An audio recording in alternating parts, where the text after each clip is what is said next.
이번 시간에는 114페이지의 22절 중개보수 및 실비에 관한 우리 공인중개사법 32조의 규정을 검토하도록 하겠습니다.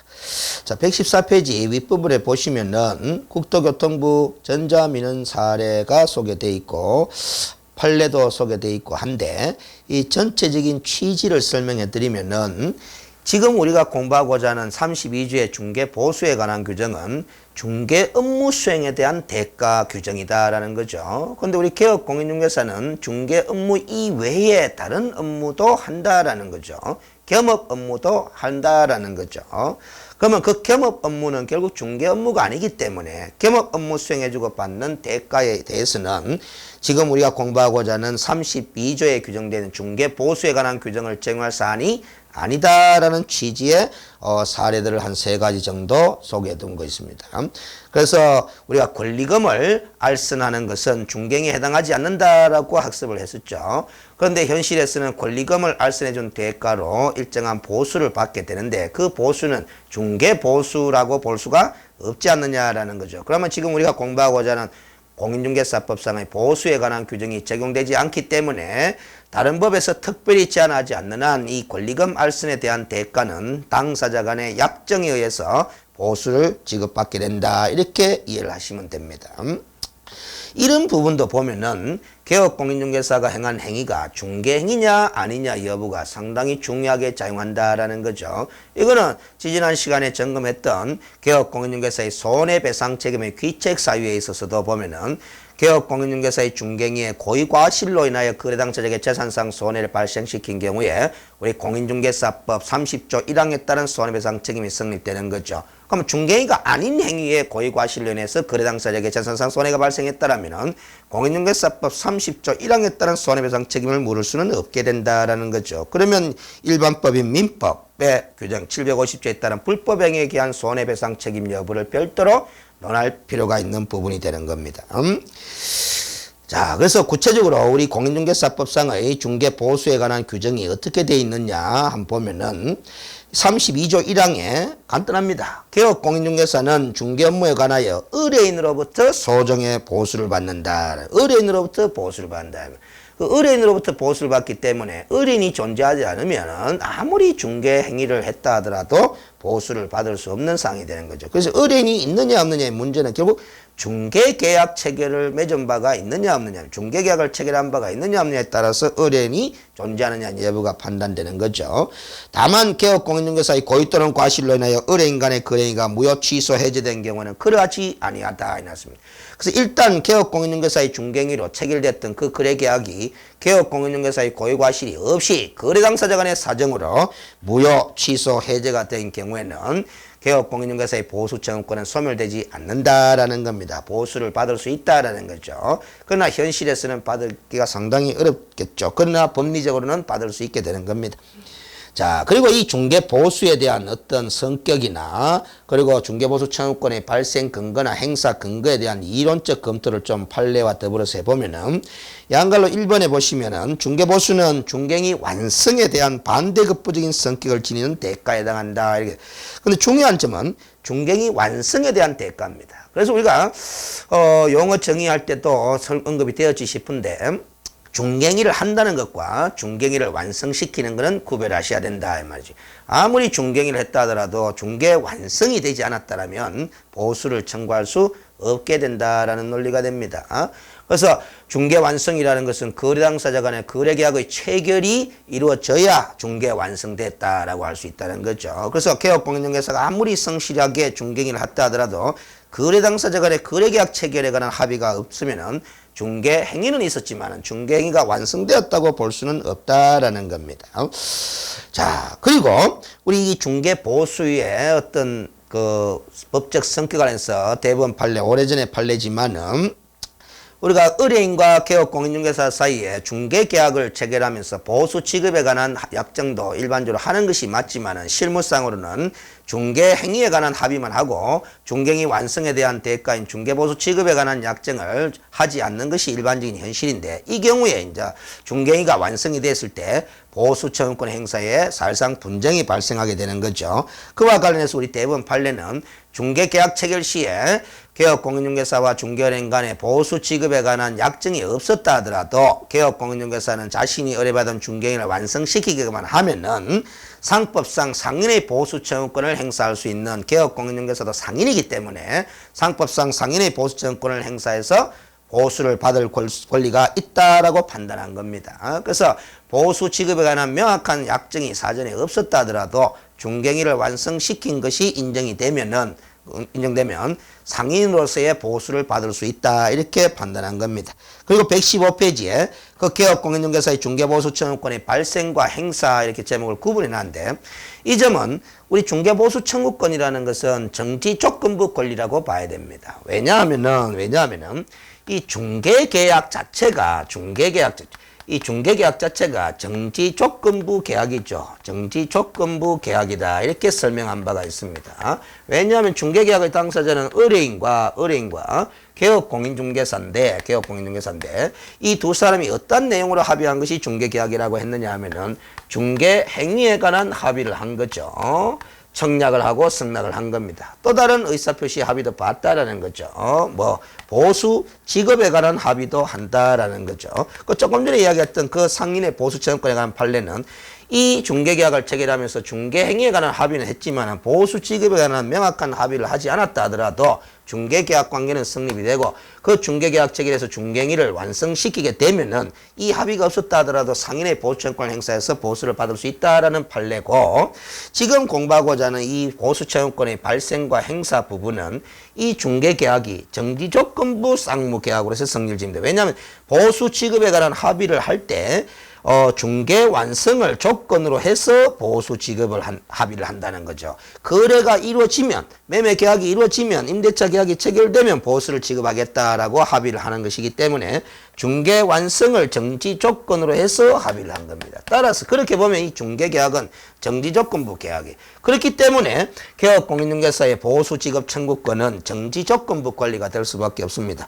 그러면 발생은 정지 조건이 성취되기 전에도 보수 청구권이라는 권리는 발생은 되지만은 행사를 하려면은 정지 조건이 성취되어야 행사를 할 수 있는 거거든요. 그래서 방갈로 1번의 보수 청구권의 발생은 정지 조건인 중개 완성이 되기 전이라도 중개계약 체계에 의해서 권리는 발생을 합니다. 그러나 아직까지 조건이 성취되지 않았기 때문에 그 발생된 권리를 행사는 할 수 없게 된다라는 거죠. 그래서 읽어보시면 두 번째 줄에 개업공인중개사의 중개보수청구권은 중개계약과 동시에 중개완성을 정지조건으로 해서 발생 내지 성립하고 중개가 완성되면 보수청구권을 행사할 수 있게 된다라는 겁니다. 따라서 발생과 행사를 구별할 수밖에 없는 권리가 중개보수청구권이다라는 겁니다. 그래서 이미 중개계약 체결과 동시에 발생은 됐기 때문에 정지조건인 중개 완성 전이라도 발생된 그 보수청구권을 양도할 수도 있고 압류의 대상으로도 삼을 수 있다는 것도 대법원의 판단입니다.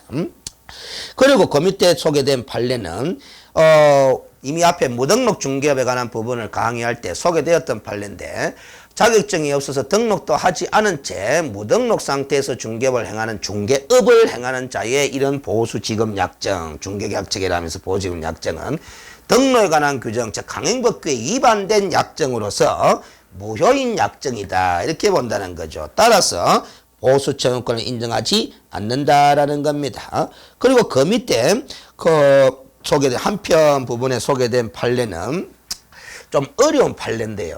자, 이걸 한번 보겠습니다. 이 의뢰인과 개업공인중개사 간에 체결한 중개계약이 우리 대법원 판례에 따르면 민법상 위임계약과 유사하다 이렇게 본다 하는 판례를 학습한 적이 있죠. 그래서 위임인의 계약 당사자는 위임인과 수임인 이렇게 되는 겁니다. 그래서 우리가 공부할 때 이 개업공인중개사로서는 요 중개행위를 행할 때 위임계약의 누구처럼 수임인처럼 선량한 관리자의 주의 의무를 기울여서 중개업무를 처리해야 될 자가 개업공인중개사다 이렇게 판례를 학습했는데 지금 여기 보수와 관련해서 등장한 이 판례는 뭐냐면 민법의 위임계약에 관한 법리를 활용한 판례입니다. 그래서 무슨 소리냐면은 일단 사실관계를 간략하게 소개해드리면은 이 중개계약을 체결해서 개업공인중개사가 의뢰인으로부터 중개행위를 의뢰받고 개업공인중개사가 중개행위를 열심히 성실히 수행합니다. 그래서 거래 계약 체결 직전에 왔습니다. 거래 계약 체결 직전에 왔다 이 말이지. 알겠습니까? 즉 이 의뢰인과 거래할 거래 상대방을 발견해가 이제 소개하기만 하면은 거래 계약이 체결될 것으로 그렇게 판단되는 그런 직전에 와 있는데 알겠습니까? 갑자기 일방적으로 이 의뢰인이 중개계약을 해지하겠다라는 의사표시를 한다는 거죠. 즉 집을 팔지 않겠다라고 다시 의사표시를 한다라는 거죠. 그러면 개업공인중개사로서는 거래계약 체결 직전에 와 있는 상태에서 해지를 당했기 때문에 개업공인중 입장에서는 거래계약 체결만 되면은 중개 보수에 대한 금액을 받을 수 있겠구나라고 이렇게 기대하고 있는 상황에서 중개계약이 해지됨으로써 그 기대되는 중개 보수가 날아가 버린 거죠. 받을 수 없게 돼 버리는 거죠. 왜? 거래계약 체결이 아직 안 돼 있기 때문에. 중개 완성이 안 됐기 때문에 보수를 받을 수 없게 되는 시점이 돼 버립니다. 여기에서 이제 개업공인중개사로서는 이렇게 거래계약 체결 직전에 와 있다라면은 그래서 중개 보수가 들어올 것이다라는 것이 기대되는 상황이라면은 의뢰인이 일방적으로 중개계약을 해지했기 때문에 기대되는 중개보수에 상당한 금액만큼의 손해를 입었다라고 주장하면서 개업공인중개사가 중개계약을 일방적으로 해지한 의뢰인을 상대로 손해배상 청구를 할 수 있느냐 없느냐 여기에 사실관계가 돼 있는 사건이죠. 이런 경우 이제 이 판례의 요지를 보면은 이 중개계약은 위임계약과 유사하다라는 거죠. 그러니까 위임계약에 있어서 법리를 보면 어떻게 됐냐면 위임계약은 신뢰관계를 기초로 했어서 위임인이 직접 처리해야 될 사무를 이 위임계약을 통해서 수임인에게 처리해달라고 부탁하는 계약관계거든요. 그렇기 때문에 신뢰관계를 기초로 해서 이루어지기 때문에 위임계약의 당사자는 언제든지 위임계약을 해지할 수 있도록 민법에 규정이 되어 있습니다. 그리고 언제든지 해지할 수 있도록 하면서 그 해지로 인해서 상대방이 입은 손해가 있었다라면 손해를 배상할 책임이 있다 이렇게 규정을 해두고 있어요. 그래서 위임인이 의뢰인 입장이 되어 있는 거죠. 그러니까 이 위임인이 일방적으로 위임계약을 해지해가 수임인이 손해를 입었다라고 하게 되면 민법 규정에 따르면 이 손해를 배상할 책임이 위임인에게 있다 이렇게 이야기를 합니다. 그러면 의뢰인이 일방적으로 중개계약을 해지해가 개업공인중개사가 입은 손해가 있다라면은 그 의뢰인은 손해배상 책임을 져야 되겠죠. 그렇지? 똑같은 걸 그려야 됩니다. 그러면 결국 개업공인중개사는 기대되는 중개보수만큼의 손해배상 청구를 의뢰인에게 할 수 있는 이런 법리 구성이 가능해집니다. 그런데 이 판례는 이 수임인이 입은 손해에 대해서 해지로 인해서 입은 손해에 대해서 위임인이 배상할 책임이 있다고는 하지만 우리 민법의 법리에 따르면은 이 수임인이 특별히 불리한 시기에 위임인이 해지함으로써 입은 손해가 있다라면 손해배상 책임을 지도록 되어 있습니다. 이 수임인이 특별히 불리한 시기에 해지를 하게 되면 그러면 결국 이 논리를 갖다 대입을 시켜보면은 거래계약 체결 직전에 의뢰인이 중개계약을 해지함으로써 집 안 팔겠다라고 들라버리면은 이 개업공인중개사의 특별히 불리한 시기에 해지를 한 것으로 볼 수 있지 않느냐. 그래서 개업공인중개사는 의뢰 상대로 기대되는 중개보수만큼의 손해배상 청구할 수 있지 않느냐. 이렇게 주장한 사안이지만은 우리 대법원은 이 중개계약 체결과 동시에 의뢰인은 언제든지 중개계약을 해지할 수 있다라는 것을 개업공인중개사가 알고 있는 상태에서 중개계약을 체결하기 때문에 거래계약 체결 직전에 의뢰인이 일방적으로 중개계약을 해지하더라도 그것이 개업공인중개사에게 특별히 불리한 시기로 볼 수는 없다라는 취지입니다. 특별히 불리한 시기로 볼 수 없기 때문에 개업공인중개사는 의뢰인을 상대로 손해배상 청구할 수 없다 이렇게 보고 있는 판례죠. 그래서 그 줄 긋는 걸 위주로 읽어보면은 자 민법상 위임계약은 신뢰관계를 기초로 하는 위임계약의 본질상 각 당사자는 언제든지 이를 해지할 수 있고 그래서 그로 말미암아 상대방이 손해를 입는 일이 있어도 그것을 배상할 의무를 부담하지 않는 것이 일반적인 원칙인데 다만 우리 민법의 법리에 따르면 상대방이 불리한 시기에 해지한 때문에 그 해지가 부득이한 사유에 의한 것이 아닌 한 그로 인한 손해를 배상하여야 한다 이렇게 법리 구성이 됩니다. 그런데 우리 이 유상위임계약이라고 볼 수 있는 이 부동산 중개계약에 있어서는 의뢰인이 일방적으로 중개계약을 해지할 것이 이 중개계약 체결 당시에 이미 예정돼 있기 때문에 일방적으로 중개계약을 해지하더라도 해지에서 특별히 불리한 시기는 있을 수 없다라는 전제를 깝니다. 그래서 결국 개업공인중개사로서는 중개가 가능하였음을, 중개 완성이 가능하였음을 전제로 한 기대 중개 보수만큼의 손해배상 청구는 할 수 없다. 이렇게 판시하고 있는 거죠. 결론적으로 의뢰인의 입장을 좀 존중하는 그런 취지의 판례가 되겠습니다. 그래서 결국 의뢰인은 중개계약을 체결했다 하더라도 얼마든지 언제든지 중개계약을 해지할 수 있는 자유가 보장이 돼야 되겠다라는 거죠. 자, 그리고 또 다른 판례 하나는 종중이 그 소유의 이 사건 토지의 매매를 중개한 개업공인중개사에게 중개보수를 지급하기로 하는 약정을 체결하는 것은 총유물 그 자체의 관리 처분이 따르지 아니하는 단순한 채무부당 행위에 불과하여 총유물의 관리 처분 행위라고 할 수 없다라는 겁니다. 그래서 사원총회의 동의를 받을 필요가 없다라는 겁니다. 알겠습니까? 그러니까 사원총회 결의가 없어도 유효한 보수 지급 약정이다. 이런 취지의 판례입니다. 그래서 종중재산을 처분하면서 종중이 중개 보수를 지급하기로 하는 약정은 총유물 자체의 관리 처분 행위라고 볼 수 없기 때문에, 즉 단순한 채무 부담 행위에 불과하기 때문에 그 보수 지급을 하기 위해서 사원총회 결의가 있어야 된다. 이런 논리를 구성할 수는 없다라는 거죠. 자, 그다음에 반갈로 2번에 중개보수 청구권의 행사라고 되어 있는데 행사 요건을 정리해 놓은 겁니다. 일단 의뢰인으로부터 소정의 보수를 받기 때문에 유효한 중개계약 관계가 존재를 해야 의뢰인이 존재한다 그랬죠. 그래서 그 중개계약이 서면이든 구두든 존재를 함으로써 중개보수 청구권이 발생 내지 성립을 하게 되고, 정지조건인 2번의 중개완성, 즉 거래계약 체결이 되어야, 정지조건이 성취되어야 결국 중개보수 청구권, 발생된 중개보수 청구권을 행사할 수 있게 되는 겁니다. 거기다가 추상적 성립 요건으로서 개업공인중개사가 중개계약 체결에 의해서 중개행위를 하겠죠. 그 중개행위와 즉 거래계약 체결, 즉 중개완성 간에 인과관계가 존재해야 보수청구권을 행사할 수 있다라는 겁니다.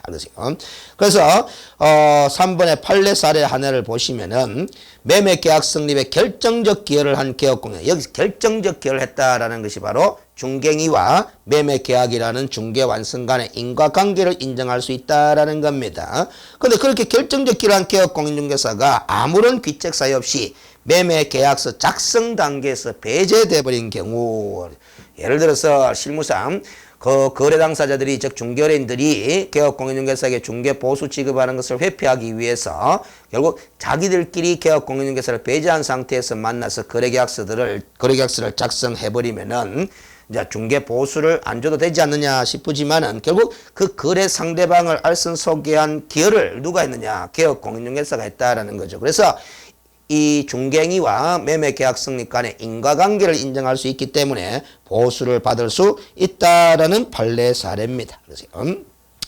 그럼 또 다른 판례 계속 읽어보면 개업공인 중개인의 부동산 중개활동이 쌍방의 제시가격 차이로 일시 중단된 상태에서 중개 의뢰인들이 직접 만나 절충 끝에 매매계약을 체결한 경우에도 결국 중개행위와 중개완성이라는 매매계약 체결 사이에 인과관계를 인정할 수 있기 때문에 자신의 중개활동에 상하는 만큼의 보수를 청구할 수 있다라는 소리입니다. 그러나 마지막 판례를 보면 개업공인중개사가 부동산의 매도인을 위하여 거래 상대방을 소개하는 등 노력을 기울였으나 그 매도인이 개업공인중개사가 알선한 상대가 아닌 제3의 인물과 결국 매매계약을 체결한 경우라면 그 제3의 인물은 이 개업공인중개사가 알선 소개한 상대방이 아닌 거죠. 그러면은 결국 중개행위와 매매계약 체결이라는 중개완성 사이에 인과관계를 인정할 수 없으므로 중개보수를 청구할 수 없다라는 판례 사례가 되겠습니다.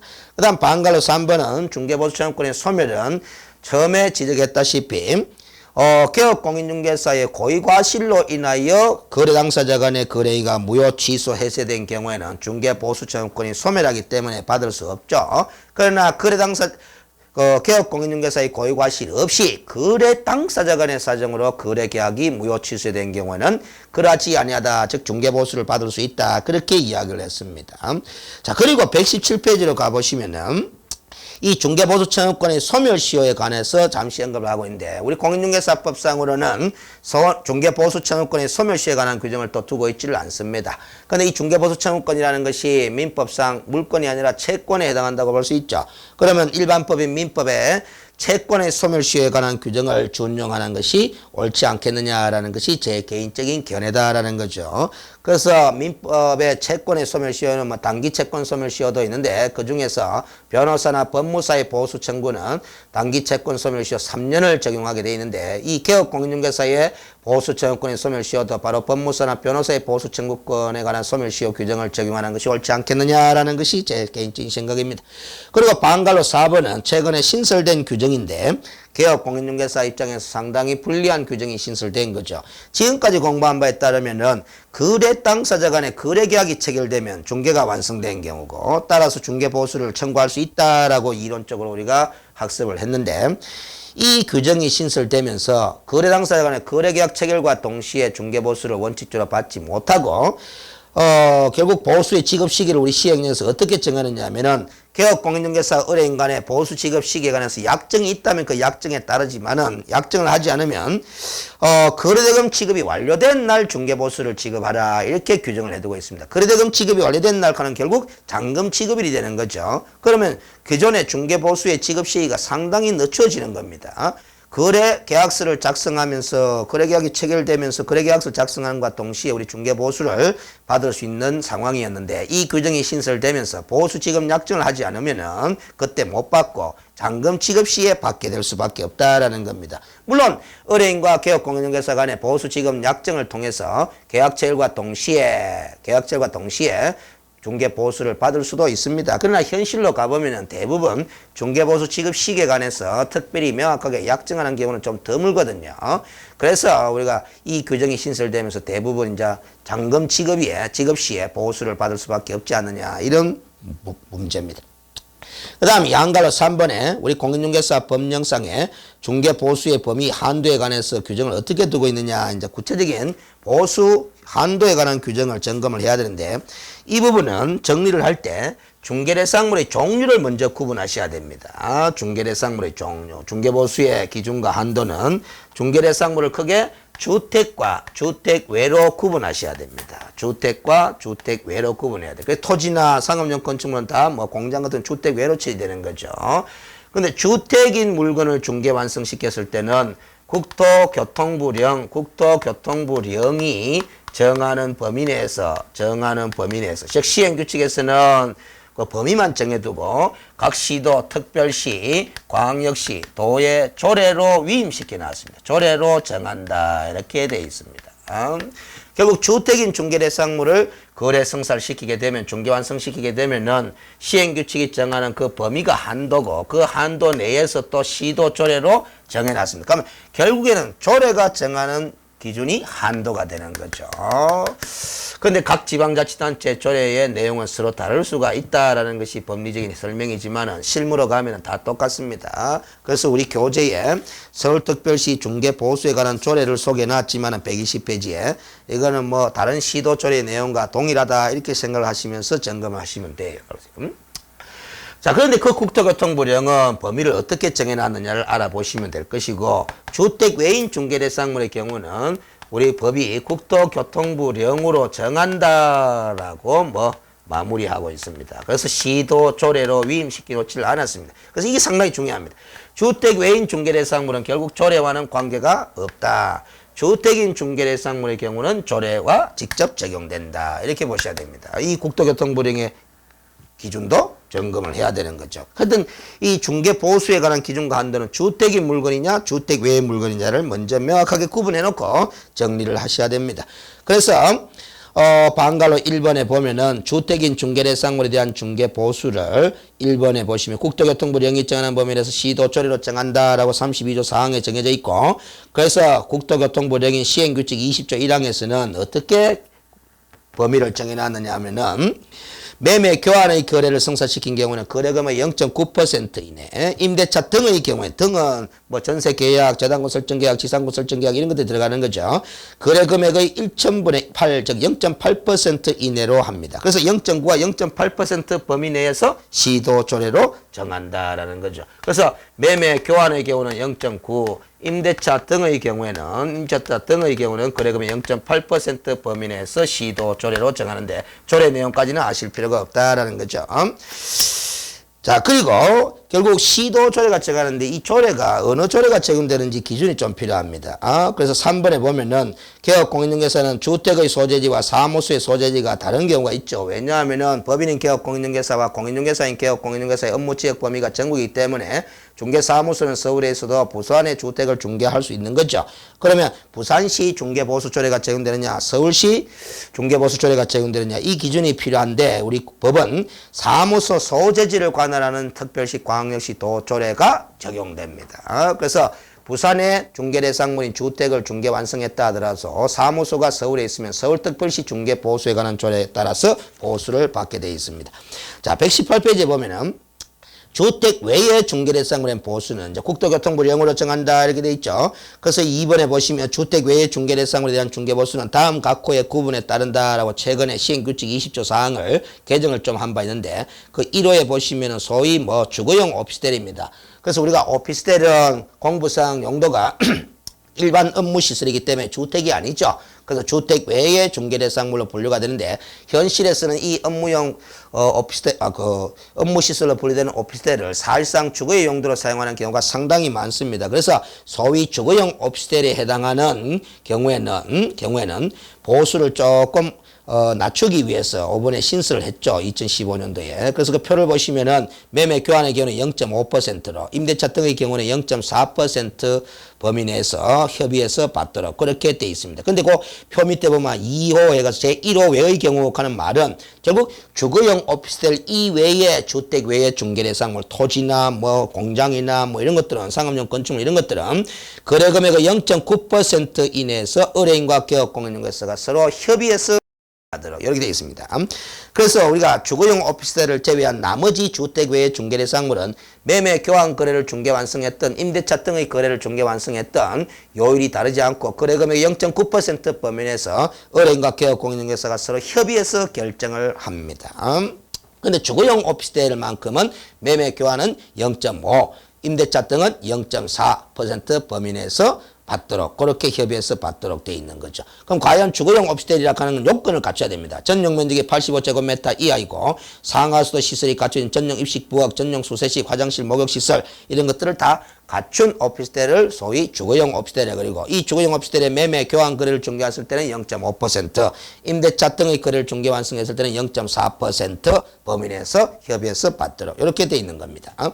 자, 그리고 동그라미 3번에 보시면 특히 주의할 거는 주택 외인 중개대상물에 대한 중개 보수는 우리가 기본적으로 주거용 오피스텔 말고는 거래금의 0.9% 이내의 범위 내에서 의뢰인과 개업공인중개사가 서로 협의해서 결정하도록 돼 있었죠. 그렇기 때문에 주택 외의 중개대상물에 대해서는 이 개업공인중개사가 실제 자기가 받고자 하는 중개보수의 상한 요율을 사무소 내 보기 쉬운 곳에 게시하는 중개보수 요율표에다가 명시하도록 돼 있습니다. 우리 중개사무소에서는 주택 외인 중개대상물에 대한 중개보수는 0.7% 받겠습니다. 0.8% 받겠습니다. 0.9% 받겠습니다. 이렇게 명시하라는 소리죠. 근데 이 명시를 통해서 주택 외인 중개대상물에 대한 중개보수에 개업공인중개사 간의 어떤 경쟁을 유도해가지고 좀 인하 효과를 도모하기 위해서 이렇게 명시하도록 했는데 사실상 별 의미가 없습니다. 모든 개업공인중개사들이 다 이 주택 외인 중개대상물의 자기가 받고자 하는 실제 상한율을 다 0.9%로 명시해버리거든요. 그러면 결국은 뭐다? 주택 외의 중개대상물에 대한 중개보수의 경쟁은 일어나지를 않습니다. 그래서 일단 0.9%로 명시해놓고 상한율 0.9%를 명시해놓고 구체적인 협의를 거치면서 0.5%를 받는다든가 0.4%를 받는다 이런 게 실무거든요. 자, 이렇게 일단 주택인 중개대상물과 주택 외의 중개대상물에 관한 보수의 기준과 한도가 달라지게 되어 있습니다. 그리고 구체적으로 중개보수를 산정하는 방법은 그러니까 거래 가액에다가 요율을 곱하는 방식으로 산정을 하게 되어 있습니다. 그래서 중개보수 산출은 일단 거래 가액이 얼마인지를 정확하게 파악을 하셔야 됩니다. 요율은 외우지 않아도 됩니다. 왜냐하면 요율은 시험 문제 풀 때 제시를 해주게 되어 있습니다. 거래 가액이 얼마인지를 파는. 그래서 거래 가액에다가 제시된 요율을 적용해서 곱하면은 산출된 금액이 나오는 거죠. 이 산출된 금액을 원래는 거래 당사 쌍방부터 각각 받게 되는 건데 특히 이 주택인 중개대상물 경우는 시도조례를 보면 한도에까지 정해두고 있어요. 그래서 산출된 금액을 한도액하고 비교를 해야 됩니다. 비교를 해서 한도액을 초과해서 받지 못하도록 제한을 해놨거든. 그래서 산출액이 한도액보다도 많으면 한도액까지만, 같으면 산출액 기준으로, 적으면 또 산출액 기준. 이렇게 비교된 금액을 일방으로부터 받게 받게 되는 겁니다. 그런데 중개보수는 거래당사 쌍방으로부터 각각 받기 때문에 곱하기 2를 하게 되면은 쌍방으로부터 받을 수 있는 중개보수의 총액이 나오는 거죠. 그래서 시험 문제, 계산 문제를 풀 때는 주의를 하셔야 되는 게 일방으로부터 받을 수 있는 중개보수의 한도를 묻는 건지 아니면 쌍방 당사자로부터 받을 수 있는 총액을 묻는 건지 문제를 정확하게 들여다보셔야 됩니다. 자, 그래서 결국은 거래 가액이 상당히 중요합니다. 요율은 제시해 주니까. 한도액도 있다라면 제시를 해 줍니다. 제시를 안 하면 한도액이 없다라고 하는 거니까 비교를 하지 않아도 돼. 그럼 결국 거래 가액을 스스로 판단할 줄 알아야 수수료 계산, 보수 계산 문제를 풀 수가 있는데 그 거래 가액을 판단하는 기준은 119페이지의 네모 박스 안에 소개가 되어 있습니다. 그래서 1번, 2번, 3번의 기준에 따라서 거래 가액을 판단하는 건데 1번은 임대차 중에 보증금 외에 차임이 있는 경우에는 거래금을 어떻게 산정하느냐면은 월 단위의 차임액에다가 월세죠. 월세에다가 곱하기 100을 합니다. 이 100을 한 금액을 보증금액에다 합산하는 거죠. 이 금액이 바로 뭐다? 거래 가액이 되는 거다라는 겁니다. 근데 이렇게 합산한 금액이 만약에 5천만 원, 이 금액이 5천만 원보다도 적게 되면 다시 계산을 해야 됩니다. 그래서 다시 계산할 때는 100을 곱하지 말고 70을 곱해야 됩니다. 그 말이 다만 본문의 규정에 따라 합산한 금액이 5천만 원 미만인 경우에는 본문의 규정에도 불구하고 즉 차임액에다가 100을 곱한다는 규정이 있음에도 불구하고 월 단위의 차임액에 70을 곱한 금액을 보증금에 합산한 금액을 거래금액으로 한다. 이렇게 돼 있죠. 그리고 교환계약을 중개 완성시켰을 때는 1억짜리와 3억짜리를 교환하게 되면 거래금액이 큰 걸 거래금액으로 판단하시면 됩니다. 그래서 3억이 거래가액이 된다라는 거죠. 그런데 이 규정은 중개 대상물의 종류가 같을 때 타당한 겁니다. 그래서 주택과 주택을 그럼 또 주택 외의 물건과 주택 외의 물건을 교환계약 체결할 때 거래금액이 큰 걸 기준으로 판단하시면 됩니다. 그래서 우리 공인중개사법에서는 이런 규정은 없어요. 주택과 주택 외의 중개대상물을 교환계약 체결했을 때 거래가액을 판단하는 기준은 법에 없습니다. 그래서 출제는 하지 않는데 국토교통부 입장에서 보면은 이렇게 답변하는 것으로 알고 있습니다. 그래서 주택과 주택 외, 즉 아파트와 공장, 토지를 이렇게 교환계약 체결하는 것을 했을 때는 단순히 거래금액이 큰 걸 기준으로 하는 것이 아니라 각각의 물건에 대한 중개보수를 산출해놓고 그래서 그 금액이 중개보수가 큰 금액이 나오는 보수를 받게 돼 있다. 이렇게 보시면 됩니다. 그 다음에 3번에 동일한 중개대상물에 대하여 동일 당사자 간의 매매를 포함한 둘 이상의 거래가 동일 기회에 이루어지는 경우에는 이걸 점유계정이라고 볼 수 있는 거죠. 민법의 법리에 따르면. 이런 경우에는 즉 매매계약을 체결하면서 동시에 임대차 계약도 같이 체결한다. 그런데 그 매매계약의 당사자와 임대차 계약의 당사자가 동일한 당사자이면서 매매 목적물, 임대차의 목적물도 동일한 물건이고 또 매매계약과 임대차 계약이 동일 시점에 이루어졌다라는 이 세 가지 조건이 전제가 되면은 임대차 계약한 거래 금액에 따른 중개보수를 산출하는 것이 아니고 매매에 따른 중개보수를 받게 된다라는 거죠. 그리고 밑에 대법원 판례를 소개해 놨는데 이 아파트 분양권의 전매를 중개 완성시켰을 때는 거래 금액을 어떻게 판단할 것이냐라는 거죠. 기납입 금액에다가 프리미엄을 합산한 금액을 거래가액으로 보시면 된다라는 소리입니다. 그래서 2차 중도금까지 지급된 상태에서 프리미엄을 붙여서 전매가 이루어진 걸 중개를 했다라면 계약금 플러스 1차 중도금 플러스 2차 중도금 플러스 프리미엄 요 금액이 거래가액이 된다는 기납입된 금액 플러스 프리미엄을 합산한 금액이 거래가액이 됩니다. 그 다음에 뒷페이지에 실비 부분이 나오죠. 120페이지에. 그 실비는 우리가 크게 두 가지 명칭을 기억해 두는 게 중요합니다. 그래서 중개대상물 권리관계 등의 확인 또는 계약금 등의 반환채무 이행 보장에 소요되는 실비를 받을 수 있다는데 이 문장을 통해서 실비의 종류를 두 가지로 딱 정리하는 게 좋아요. 권리관계 등의 확인에 소요된 실비, 반환채무 이행 보장에 소요되는 실비 이렇게 두 가지로 나누고 각각의 실비 부담자를 정리해 두시면 됩니다. 권리관계 등의 확인에 소요된 실비 가는 것은 결국 개업공인중개사가 중개대상물에 관한 확인 설명 업무를 수행하는 데 들어간 비용이거든요. 소위 공부를 발급받는 비용이라든가 열람하는 비용이라든가 현장 답사하는 데 필요한 비용이라든가 이런 것들이 바로 권리관계 등의 확인에 소요된 비용인데 이거는 이전 의뢰인이 부담하는 겁니다. 이전 의뢰인이 취득 의뢰인에게 설명을 하지만은 결국 이전 의뢰인을 대신해서 개업공인중개사가 확인 설명하는 거기 때문에 이전 의뢰인에게 청구할 수 있는 실비고 반환채무 이행 보장에 소요된 실비라는 것은 개업공인중개사 명의로 금융기관 등에다가 계약금 등을 예치하게 될 때는 반환을 보장하겠다는 의미로 개업공인중개사가 보정설정을 해야 된다고 그랬죠. 그 보정설정에 들어가는 비용입니다. 이 비용을 반환채무 이행 보장에 소요된 실비라고 그러고 이거는 취득 의뢰인에게 청구할 수 있는 거죠. 왜냐하면은 취득 의뢰인의 금전을 안전하게 반환해 주겠다라는 걸 보장하기 위해서 개업공인중개사가 보정 설정하는 것이기 때문에 수익자 부담 원칙에 따라서 취득 의뢰인에게 청구할 수 있게 되는 겁니다. 그래서 실비에 관해서는 따로 이 구체적으로 시험 문제를 잘 내지는 않는데 지문으로 답항의 지문으로 하나씩 소개를 할 텐데 실비의 명칭 두 가지를 기억하시고 각각의 실비의 부담자가 누구냐를 잘 정리해 두시면 되는 겁니다. 그리고 120페이지에 소개되어 있는 서울특별시 주택중개보수에 관한 조례는 시험 문제 출제 대상이 아닙니다. 각 시도 조례마다 법리적으로는 다를 수 있기 때문에 아무리 현실적으로 똑같다 하더라도 다를 수 있는 것이기 때문에 출제 대상이 되지는 않는다라는 거죠.